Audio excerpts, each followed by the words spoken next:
Welcome everyone to episode 3 of Exploring the Concepts. Today we're going to talk about the Warehouse District Zone.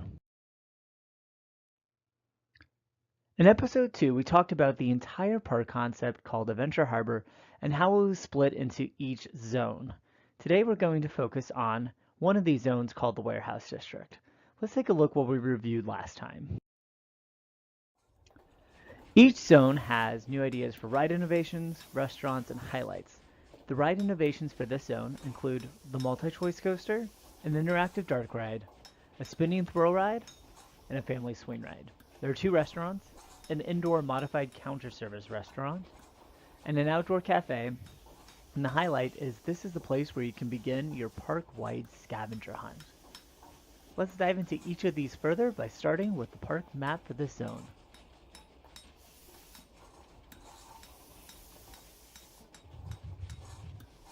Here you can see an overview of the Warehouse District Zone.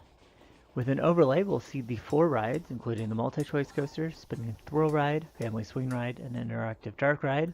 There are 2 restaurants, including the outdoor cafe and the modified counter service restaurant, and the beginning of the place where you start your park-wide scavenger hunt. Let's take a look at each of these individually by starting in the center. As you enter the Warehouse District, you'll first see this.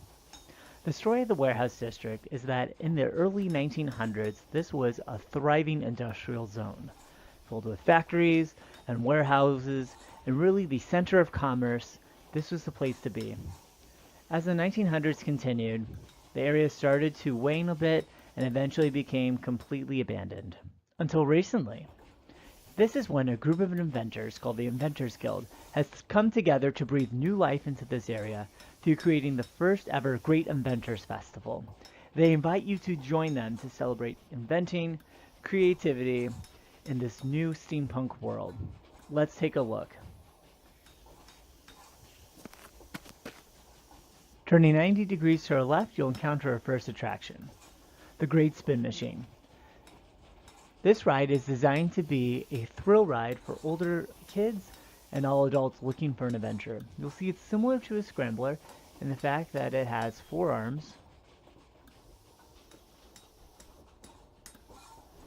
and also has 4 cars on each arm, but you'll see it's also different that here, this mechanism itself can go up and down, which allows that each of these arms to actually decrease and increase its radius of spin, creating different forces. These 4 cars are fixed apart from each other, but each car itself can spin, and this mechanism as a whole can go outwards and inwards, creating new forces that you've never been able to experience before in the same combination on other rides.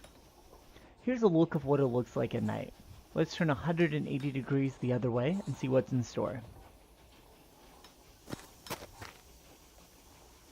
Here you can see the future areas for 2 attractions. The one right in front of us with the attraction coming soon is the future site of the family swing ride. Now, the twist on this swing ride is you get to interact with the ride in a little bit of a different way. Completely mechanical, it allows you to choose your height up and down, similar to other rides where you pull the rope, but this is actually on a full swing ride and not just a small tower. And you also get to decide how far in and out, changing that radius as well and changing your forces, truly allowing you a memorable experience with your family and friends that's different every time on this family swing ride. Now the other attraction is also a future one. It's going to be one of the headlining attractions in the expansion site behind this wall, also in the area pink in the upper right hand corner on the map. Now this attraction is going to be an interactive dark ride that will be explained further, where the riders can interact in a little bit of a different way that we haven't seen in dark rides. Let's take a look at our eateries by sidestepping a little bit further into the land. Here is a daytime view of the outdoor cafe. It is a place to grab a quick bite to eat while you might wait for your friends here in the blue area on the future swing ride, or waiting for the thrill ride itself, and you can watch them while you have a quick bite to eat. For those wanting a more full service restaurant, an indoor counter service restaurant, look no further than, that's right, the office.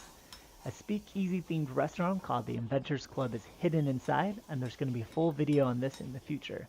Before we take off to the left, let's take a quick look at what this looks like at night. Now let's turn 90 degrees and see what else is in the area.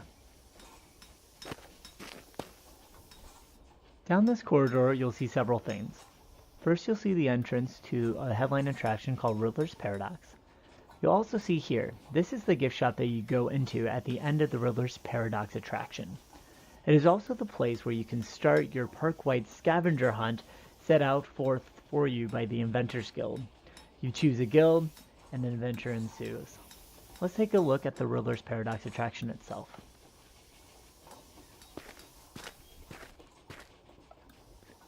And here is the entrance to the Riddler's Paradox attraction, which is actually what we're going to explore more in depth in the next video. This is where we end the tour.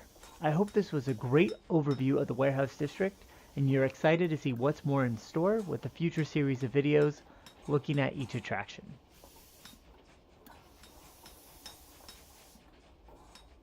Thank you so much for watching. As usual, I really appreciate it. We're a new channel, and we're excited to share our ideas.